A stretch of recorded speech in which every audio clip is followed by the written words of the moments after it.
नमस्कार, मैं हूं जोगिंदर पटियाल। पब्लिक इंटरेस्ट में आपका स्वागत है। 6 साल की मेहनत के बाद 1927 में देश की संसद तैयार हुई थी। 144 सैंडस्टोन्स के खंभे गोल आकार में बनी संसद को 2500 से ज्यादा राजमिस्त्रियों ने बनाया था। 96 साल पुराना ये संसद भवन दुनिया के लिए अब आर्किटेक्ट का नायाब नमूना है। अंग्रेजों ने इसे बनाने के लिए कितना टाइम लगाया होगा और कितने पैसे खर्चे होंगे? 83 लाख रुपए, 83 लाख रुपीस खर्च किए थे। ये वो दौर था जब सोने की कीमत कितनी थी? 10 ग्राम सोना 18 रुपए का आता था। कल यानी 19 सितंबर को पुरानी संसद में आखिरी कार्यवाही होगी। सिग्नेचर स्टोरी में आज संसद की अनसुनी कहानियां। 160 से ज्यादा घंटे गुजर गए हैं। आर्मी अनंतनाग में आतंक से दो हाथ कर रही है।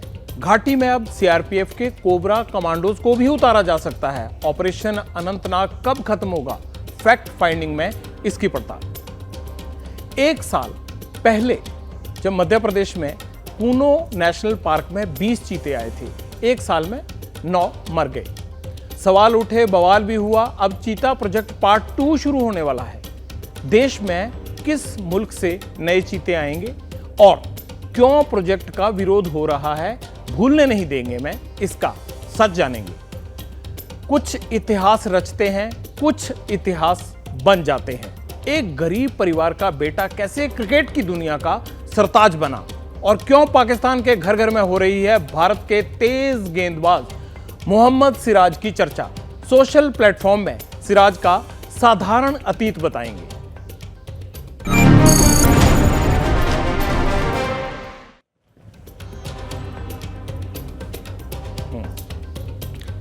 19 सितंबर 2023 यानी मंगलवार को पुरानी संसद देश के लोकतंत्र का इतिहास बन जाएगी। इसी तारीख से देश की लोकतांत्रिक व्यवस्था का नया चैप्टर शुरू होगा। नई संसद में कामकाज शुरू होगा।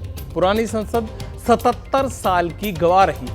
आजाद भारत की, हमारे संविधान की, हमारे लोकतंत्र की।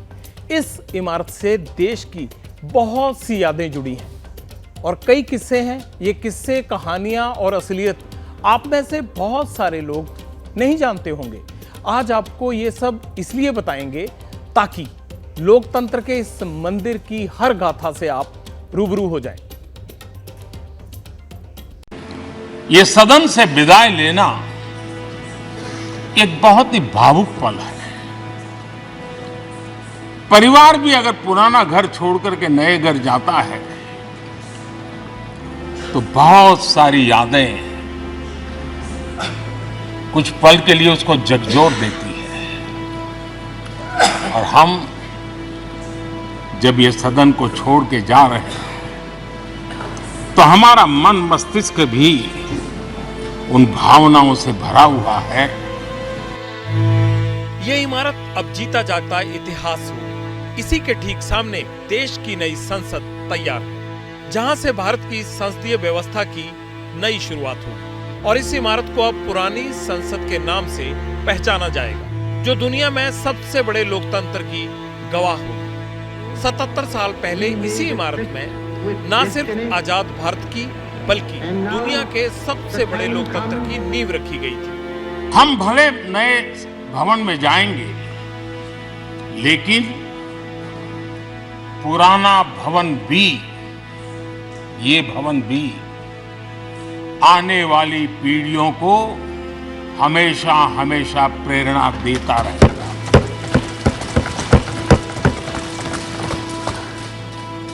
ये भारत के लोकतंत्र की स्वर्णिम यात्रा का एक महत्वपूर्ण अध्याय है। आजादी से पहले इस इमारत में स्पेशल सेशन बुलाया गया। रात 11 बजे सत्र की अध्यक्षता डॉक्टर राजेंद्र प्रसाद कर रहे थे। इसी विशेष सत्र में पंडित नेहरू ने ऐतिहासिक भाषण ट्रिस्ट विद डेस्टिनी दिया था। आजादी मिलने से ठीक पहले नेहरू ने कहा था कि यहाँ हम दुर्भाग्य के एक युग का अंत करने जा रहे हैं। Tryst with destiny, and now the time comes when we shall redeem our pledge, not wholly or in full measure, but very substantially. At the stroke of the midnight hour, when the world sleeps, India will awake to life and freedom. ये इमारत भारत की आत्मा यानी संविधान की भी साक्षी रही। 2 साल 11 महीने 18 बहस संविधान सभा की चर्चा चली, 166 दिनों तक बैठकें हुई, 12 अधिवेशन आयोजित हुए, 284 सांसदों ने दस्तखत किए और देश को 26 जनवरी 1950 में अपना संविधान मिला। डॉक्टर राजेंद्र प्रसाद देश के पहले राष्ट्रपति बने। सबसे बड़ा जो अचीवमेंट है वो ये है कि देश के सामान्य मानवी का इस संसद पर विश्वास बढ़ता ही गया है। और 1965 में भारत पाकिस्तान का युद्ध हुआ। आजाद भारत अपने पैरों पर खड़ा हो रहा था। अनाज के लिए भी हम अमेरिका पर निर्भर थे, इसलिए अमेरिका ने भारत पर युद्ध रोकने का दबाव डाला। भारत को लाल गेहूं की सप्लाई रोकने की धमकी तक दी। देश के सामने अनाज का संकट आ गया। तब तत्कालीन प्रधानमंत्री लाल बहादुर शास्त्री ने देशवासियों से अपील की और हफ्ते में एक वक्त का भोजन करने को कहा ताकि अमेरिका को जवाब दिया जा सके। लाल बहादुर शास्त्री जी ने 65 के युद्ध में हमारे देश के जवानों में का हौसला बुलंद करना, उनके सामर्थ्य के लिए को पूरी तरह राष्ट्र पे झोंक देने की प्रेरणा इसी सदन में से दी थी। साल था 1971। प्रधानमंत्री थी इंदिरा गांधी और मौका था भारत पाकिस्तान से युद्ध का। इंदिरा गांधी ने संसद को एक बड़ी जानकारी दी कि पाकिस्तान ने बांग्लादेश में घुटने टेक दिए। अब उसका पूर्वी हिस्सा बांग्लादेश हो चुका है। इस ऐलान के साथ ही ये इमारत तालियों और मेज की थपकियों से गूंजने लगी थी।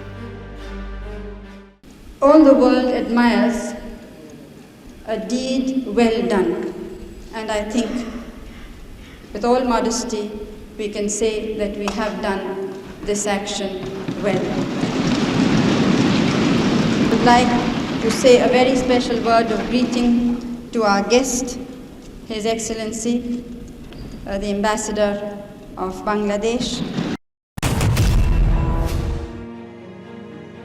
संसद भवन की ये इमारत लोकतंत्र के कई अहम पड़ाव की साक्षी है।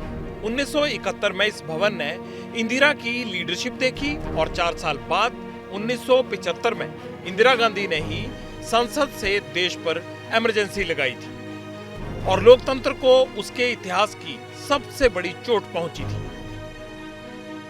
इसी सदन ने इमरजेंसी में लोकतंत्र पर होता हुआ हमला भी देखा था और इसी सदन ने भारत के लोगों की ताकत को एहसास कराते हुए मजबूत लोकतंत्र की वापसी भी इसी सदन ने देखी थी। बतौर सांसद इस संसद में कई चेहरों को बैठने का मौका मिला। उनमें से कई नेताओं ने यहाँ दिए अपने भाषणों से गहरी छाप छोड़ी, ऐसी छाप जो संसदीय इतिहास के पन्नों में सुनहरी अक्षरों में अंकित है। जैसे 1996 के अविश्वास प्रस्ताव के दौरान अटल बिहारी वाजपेयी का भाषण।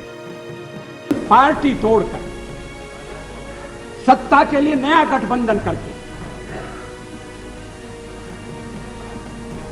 अगर सत्ता हाथ में आती है तो मैं ऐसी सत्ता को चिमटे से भी छूना पसंद नहीं करता। इस पुराने संसद भवन ने एक स्याह दिन भी देखा। 13 दिसंबर 2001 जब संसद पर आतंकी हमला हुआ। संसद का सत्र चल रहा था। कई दिग्गज नेता इस इमारत के अंदर मौजूद थे। इस हमले में सुरक्षा कर्मियों समेत 9 लोगों की शहादत हुई, लेकिन लोकतंत्र के मंदिर को आतंकियों से बचा लिया गया। यह आतंकी हमला एक इमारत पर नहीं था, ये मदर ऑफ डेमोक्रेसी एक प्रकार से हमारी जीवात्मा पर यह हमला था। यह देश उस घटना को कभी भूल नहीं सकता है, लेकिन आतंकियों से लड़ते लड़ते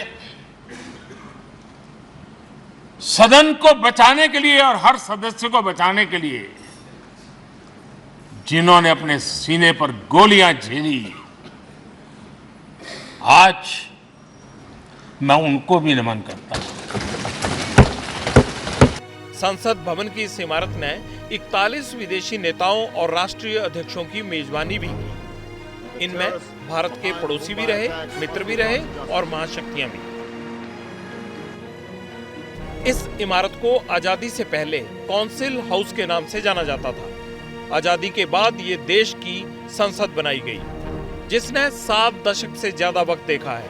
लेकिन अब ये इमारत भारत के लोकतंत्र का एक प्रतीक है, जिसने चुनौतियों से जूझते, आगे बढ़ते और दुनिया पर छाप छोड़ते भारत के 76 साल देखे।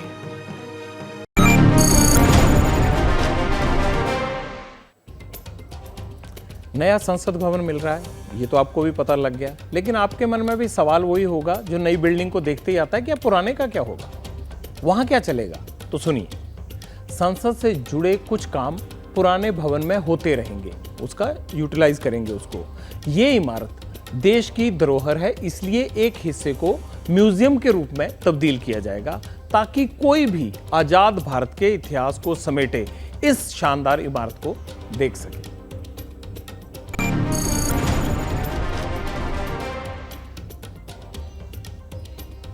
अब खबर दिखाते हैं आपको उन चीतों की जो अफ्रीका से भारत लाए गए हैं। 20 में से 9 चीतों की अलग अलग कारणों से मौत हो चुकी है।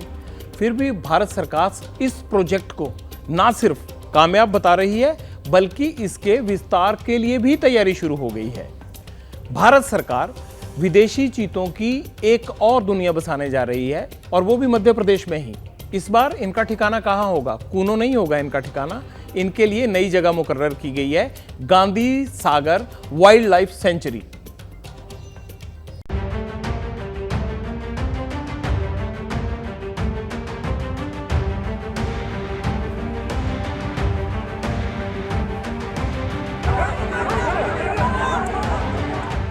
अगले 60 दिन में नए चीते मध्य प्रदेश आएंगे। तैयारी पूरी है।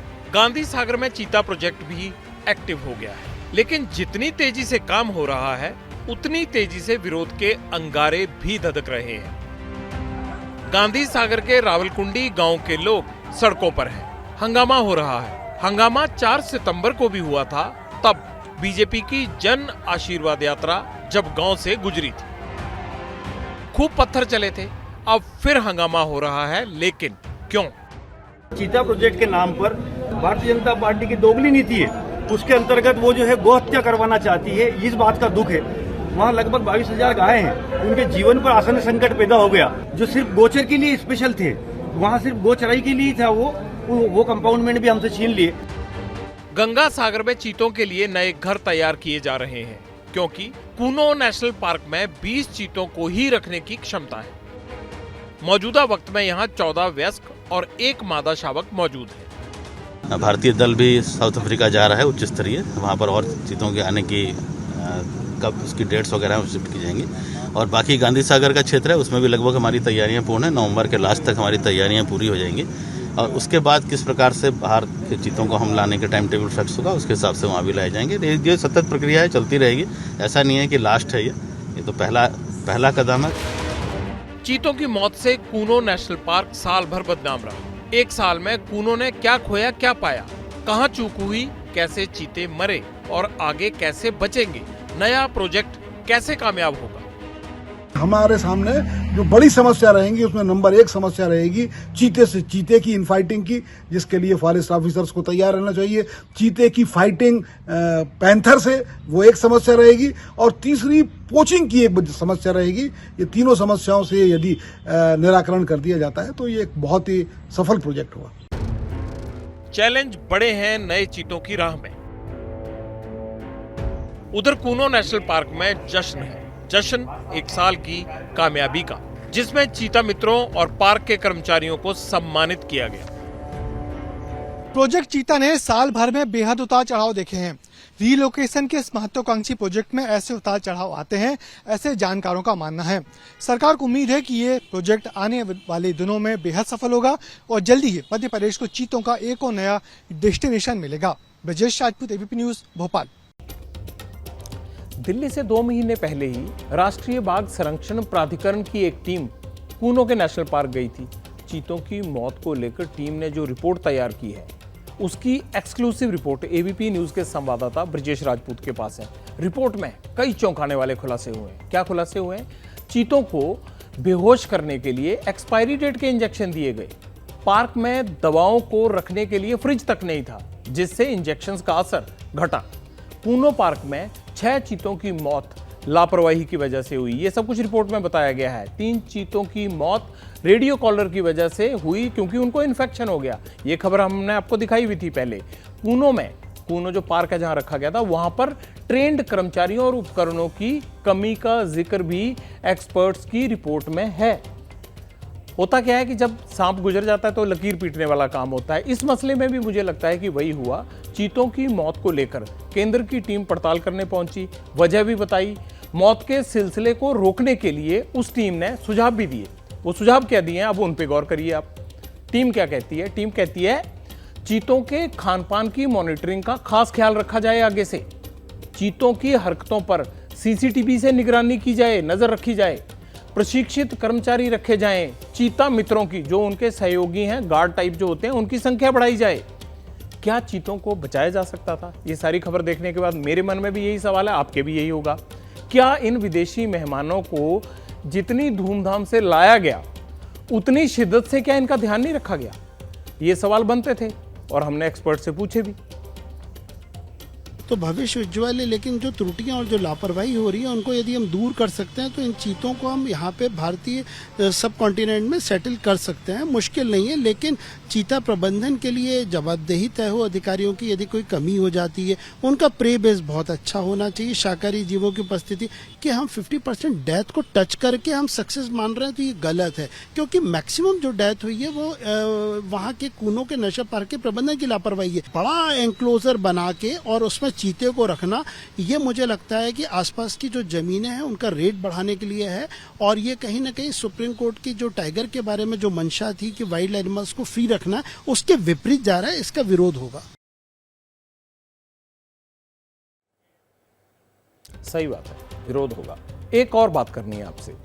नए चीते जल्द आ रहे हैं, ऐसा सुनने में आ रहा है कि अगले महीने ये प्रोसेस भी शुरू हो जाएगा। लेकिन ख्याल तो उन चीतों का भी रखना जरूरी होगा जो पहले देश में आ चुके हैं। उनके साथ भी कोई नजरअंदाजगी नहीं होनी चाहिए। पुराने और बुरे तजर्बे से हमें सीखना चाहिए। चीतों के रख रखाव में ऐसी कोई लापरवाही आगे से ना हो जो जानलेवा बन जाए, क्योंकि सवाल देश की प्रतिष्ठा का भी है।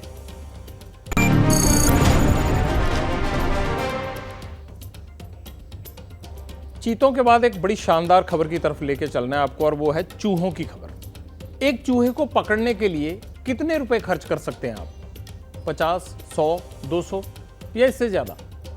पता है, भारतीय रेलवे ने एक ऐसा चूहा पकड़ अभियान छेड़ा जिसमें एक चूहे को पकड़ने के लिए 41,000 रुपए खर्च कर दिए, एक चूहे को पकड़ने के लिए।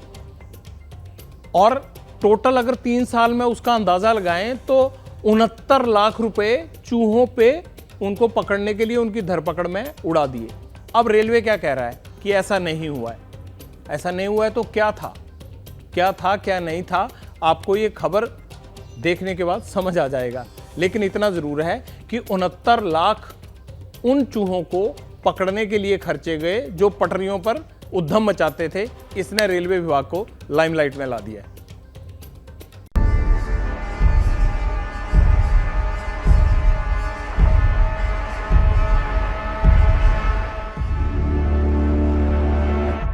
लखनऊ का चारबाग स्टेशन इन दिनों सुर्खियों में है। वजह ट्रेन की टाइमिंग नहीं, चूहों की उछल कूद है। चूहे कहां नहीं होते, रेलवे स्टेशन पर भी हैं, बड़े बड़े, मोटे मोटे। इनसे निपटने के लिए रेलवे ने क्या किया? जवाब एक आरटीआई से मिला। पता चला उत्तर रेलवे की लखनऊ डिवीजन ने चूहों को पकड़ने के लिए 3 साल में 69 लाख रुपए खर्च कर दिए। 168 चूहों को पकड़ने के लिए इतनी मोटी रकम खर्च की गई। रेलवे के लखनऊ उपमंडल ने चूहों से निजात दिलाने का ठेका central warehousing corporation Gomti Nagar को दिया था। तमाम तरह की बातें हो रही हैं चूहों पर। सियासतदानों को मौका मिल गया रेलवे को घेरने का। रेलवे ने सफाई जारी की और कहा चूहों को पकड़ने से ज्यादा बचाव पर फोकस था। हर साल 23.2 लाख रुपए सिर्फ चूहों पर नहीं बल्कि मच्छर, कॉकरोच, खटमल की रोकथाम पर खर्च हुए। ये भी बताया कि हर साल 25,000 डिब्बों के रखरखाव पर पैसा खर्च किया। रेलवे का कहना है कि जितना नुकसान चूहे करते हैं उसके मुकाबले ये पैसा काफी कम है। बात सिर्फ लखनऊ की नहीं, चूहों को लेकर हर तरह की खबरें सामने आई हैं। बिहार तो इस मामले में गजब है। 2017 में ये खबर सामने आई कि कैसे पुलिस कस्टडी में रखी 9 लाख लीटर शराब को चूहे ढकार गए। उत्तर प्रदेश हो या बिहार, मुंबई हो या मिजोरम, चूहों का आतंक हर जगह है। नवी मुंबई म्युनिसिपल कॉर्पोरेशन ने जून से अगस्त 2023 तक स्पेशल ड्राइव चलाई। 27,000 से ज्यादा चूहों को जहर दिया ताकि चूहों से होने वाली बीमारी को रोका जा सके। मिजोरम में बताया गया कि पिछले साल चूहे धान की 524 हेक्टेयर खेती खराब कर गए। इसका मतलब समस्या गंभीर है, इसलिए समाधान भी स्थायी होना चाहिए। जितने पैसे चूहों को पकड़ने पर खर्च रहे हैं, मुझे लगता है कि इतने में तो एक आलीशान बंगला बन जाता है। चलिए, सरकारी पैसा है, सरकार के लोग लगा रहे हैं, तो यही सब होगा। अच्छा, घाटी में आतंक के सफाई के लिए क्या तैयारी हो रही है? बैटलफील्ड में आतंक का कौन सा काल उतरने वाला है, कौन सा कमांडो उतरने वाला है, पूरी खबर छोटे से ब्रेक के बाद आपको दिखाएंगे।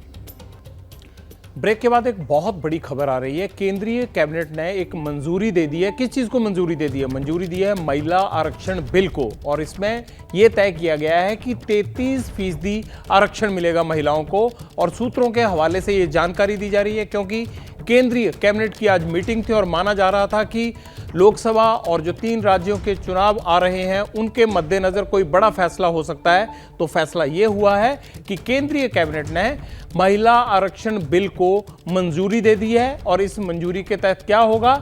महिलाओं को 33% आरक्षण मिलेगा। यानी जब भी कोई चुनावी माहौल बनता है या चुनाव की बात होती है तो अलग अलग मैनिफेस्टोज में भी ये बात की जाती थी। कांग्रेस भी पहले ये बात कहती रहती थी कि वो महिलाओं को 33% आरक्षण देंगे, चाहे टिकट्स को लेकर हो, चाहे पंचायत को लेकर हो, या फिर कोई भी पॉलिटिकल व्यवस्था हो, उसमें 33% आरक्षण की दुहाई दी जाती थी। लेकिन अब इसे कंपल्सरी कर दिया है, इसे जरूरी कर दिया है, ये अनिवार्य होगा। और केंद्रीय कैबिनेट की मीटिंग में ये फैसला लिया गया है। ये हमारे सूत्रों के हवाले से खबर आ रही है। आज दिन से ही इस बात की चर्चा थी कि ये फैसला हो सकता है। हमारे संवाददाता विकास भदौरिया जुड़ गए हैं हमारे साथ। विकास, क्या अपडेट है और बाकी क्या जानकारियां मिल रही हैं? देखिए, हमें उच्च पदस्थ सूत्रों से जानकारी मिली है कि जो कैबिनेट है उसने आज महिला आरक्षण बिल में 33% आरक्षण को मंजूरी दे दी है। इस वक्त की बड़ी खबर, एबीपी न्यूज़ पहला न्यूज़ चैनल है जो इस बात की जानकारी अपने दर्शकों को दे रहा है, देश भर को बता रहा है कि आज कैबिनेट की बैठक में 33% महिला आरक्षण की बिल को मंजूरी दे दी है। इस ड्राफ्ट को मंजूरी केंद्रीय कैबिनेट ने दे दी है। इस बिल के तहत अब देश भर में जो भी चुनाव होंगे उनमें 33% आरक्षण महिलाओं को मिलेगा। अभी तक जो आरक्षण की व्यवस्था थी अलग अलग राज्यों में, कहीं 10%, कहीं 15% व्यवस्था महिलाओं के लिए सीटें आरक्षित थी अलग अलग स्तर पर। लेकिन अब लोकसभा से लेकर और निचले स्तर पर अब 33% आरक्षण महिलाओं को दिया जाएगा। इस बात की मोहर केंद्रीय कैबिनेट ने आज लगा दी है। कल संभवतया कल हो सकता है कि जब नई संसद में बैठक हो, पुरानी संसद से निकलकर जब प्रधानमंत्री नरेंद्र मोदी हाथ में संविधान की प्रति लेकर नई संसद में प्रवेश करें, तो उसके बाद जब 1 बजे लोकसभा की कार्रवाई शुरू हो, तो ये कार्रवाई शुरू होते ही सरकार की तरफ से पहला बिल जो पटल पर रखा जाएगा, जो इंट्रोड्यूस कराया जाएगा, वो महिला आरक्षण बिल हो सकता है। इस वक्त की बड़ी खबर एबीपी न्यूज़ अपने दर्शकों को दे रहा है। केंद्रीय कैबिनेट ने 33% महिला आरक्षण के ड्राफ्ट को मंजूरी दे दी है। कल हो सकता है कि दोपहर में 1 बजे नई संसद के पहले दिन, नई संसद की बिल्डिंग के पहले दिन, बहुत बहुत शुक्रिया जी।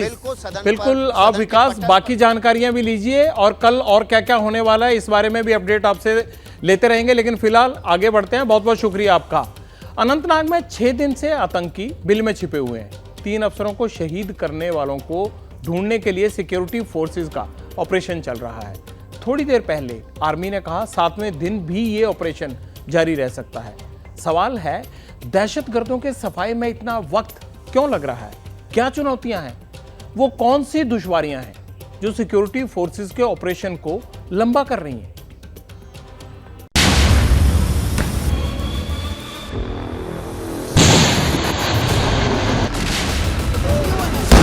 कुछ लंबा खिंच रहा है आतंकवादियों का एनकाउंटर। आज 6वां दिन था।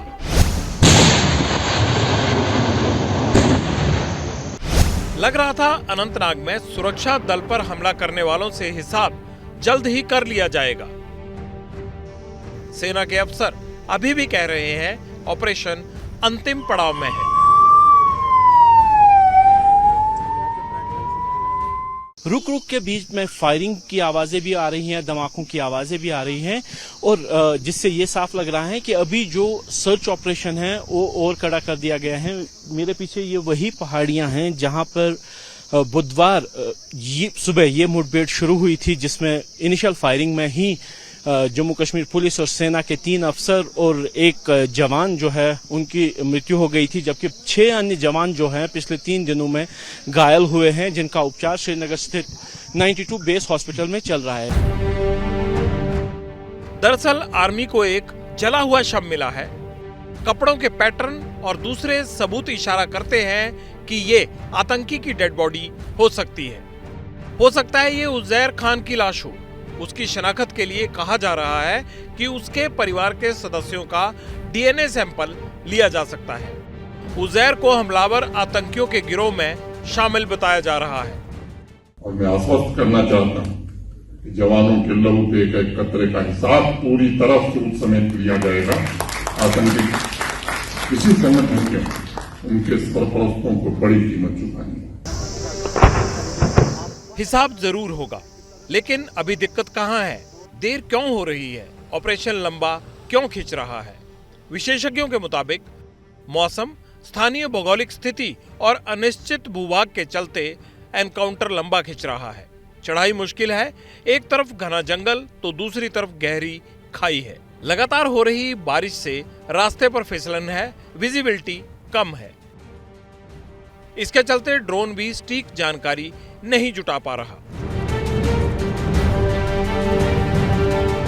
पुलिस का ये कहना है कि मुठभेड़ अब ऑलमोस्ट खत्म हो चुकी हैं और जो तलाशी अभियान है, मॉपिंग अप ऑपरेशन है, वो चल रहा है। शवों को नीचे लाने का काम हो रहा है, क्योंकि कल घटना वाली जगह पे केमिकल्स छिड़कने से जो आग लगी थी उससे शव थोड़े से जल चुके हैं। इसीलिए अब उनकी पहचान कराने के लिए डीएनए टेस्टिंग का भी सहारा लिया जाएगा। लेकिन स्पष्ट तौर पर अभी भी आधिकारिक तौर पर कुछ नहीं कहा जा रहा है। केवल 4 जो है मृत्यु उसकी पुष्टि हुई है, 6 जख्मी होने की पुष्टि हुई है, जबकि ऑपरेशन के बारे में यही कहा जा रहा है कि ऑपरेशन अभी भी जारी है।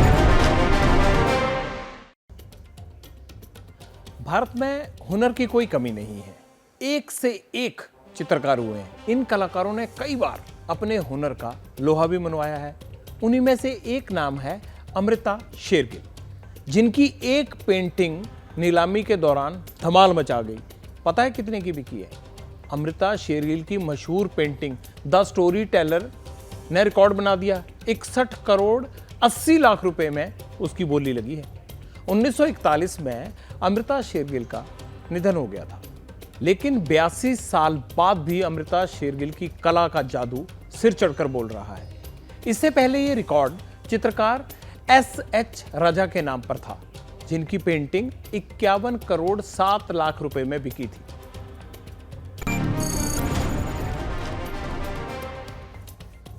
चलिए, अब बारी हो गई है आपके कमेंट्स की, जिसका आपको भी बेसब्री से इंतजार रहता है और मुझे भी। शुक्रवार को हमने राजस्थान में रोजगार की मांग करते युवाओं को सड़क पर प्रदर्शन करते हुए दिखाया था। हमने पेट्रोल डीजल पर ज्यादा वैट से परेशान पेट्रोल पंप मालिकों की खबर भी दिखाई थी, वो भी राजस्थान की थी। इन खबरों पर आपने खूब सारे कमेंट भेजे, हम थोड़े से कमेंट्स आपको दिखा देते हैं। ये आनंद कुमार थानवी जी लिखते हैं, शानदार रिपोर्ट। सरकारें रोजगार का ढिंडोरा पीटती हैं, सरकारी काम कराने के लिए नफरी पूरी नहीं है तो जनता का काम कैसे चले? जनता ऑफिस में चक्करों पर चक्कर लगाए, नेता जनता के पैसे से मौज उड़ाएं। शो की रिपोर्ट बहुत ही बढ़िया थी, शुक्रिया आनंद जी। आगे क्या है, देवेश जी क्या लिखते हैं, यूपी का भी हाल बता दियो। जरूर बता देंगे भाई साहब, बता देंगे। प्रोफेसर भोलाराम जी लिखते हैं, आपकी शानदार रिपोर्टिंग से रोज 9 बजे वेट करना पड़ता है, बधाई शुभकामनाएं। कृपया हमारी शिकायतों का भी निवारण करावें। हाईकोर्ट के अधिवक्ता से सिविल रिट पिल लिखवाने के लिए PIL लिखवाने के लिए RTI document with list prayer नज़ीर फीस भेजने के बाद भी फ़ोन तक नहीं उठाते। क्लाइंट को न्याय कैसे मिले, CJ या CJI chief justice of India दखल दें। चलिए, हो सकता है आपकी आवाज़ उन तक पहुंच जाए हमारे माध्यम से। उपेंद्र जी क्या लिखते हैं, भाई अब आपका शो देखने में मज़ा आने लगा है। आपके भाई को भी मज़ा आता है आपके कमेंट पढ़ के। चलिए, यही इतने पढ़ देते हैं, आज समय की कमी है। आज का शो आपको कैसा लगा, खबरों पर कमेंट जरूर देना है। हम आपके कमेंट्स को स्क्रीन पर शामिल करते रहेंगे। आगे विवेक श्रीवास्तव के साथ देखेंगे आप स्पेशल शो, मगर ABP न्यूज़ के प्लेटफॉर्म YouTube पर खबरों का सिलसिला जारी है, वहां आप हर खबर तुरंत देख सकते हैं। मुझे दीजिए अब इजाजत, अब कल रात 9 बजे आपसे होगी मुलाकात पब्लिक इंटरेस्ट में।